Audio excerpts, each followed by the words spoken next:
little sunshines, Miss Cindy here. This week we're going to be talking about one of the first dressing skills we see with our kiddos, which is taking off socks and shoes. So with socks, we want to have our kiddos pulling from the back of their heel. So we want them to tuck their finger into the stretchy part of their sock, pull off from their heel, and pull it off just like that.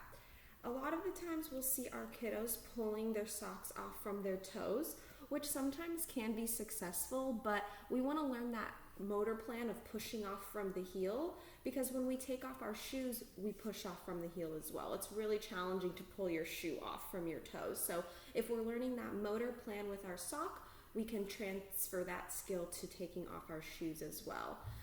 Remember that a looser fitting sock is going to be easier to remove and put on as well than a tighter fitting sock, and also an ankle length sock is going to be easier than a crew or like mid-calf length sock. So we can start with the easier type of sock and work our way up to the more challenging one. Another tip for when we're working on putting on socks is getting socks that have a different colored heel so that it creates a visual cue for our kiddos to know where this part of the sock should go. So typically we'll see our kiddos taking off socks and shoes before we see them putting them on. But when we do want to transition to having them start putting on their socks, a good tip is to have your kiddos in a supported seated position. So have their backs up against a wall or against a corner of the wall so their body is supported and they're not having to balance their body while lifting up their legs to put on their socks.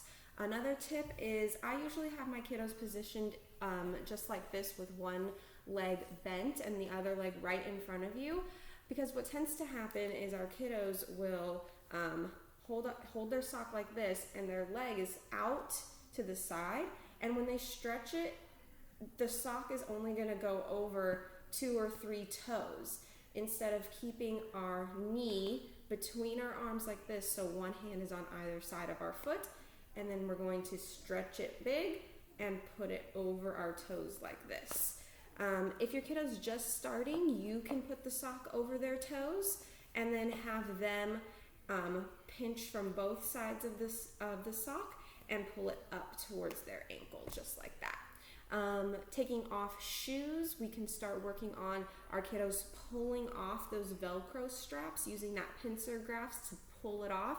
You can start it, lift the edge up a little bit and have them pull the rest off, and then again push the shoe off from the back of the heel, just like we would take off our sock. Hope this information was helpful. I'll see you guys next week. Bye-bye.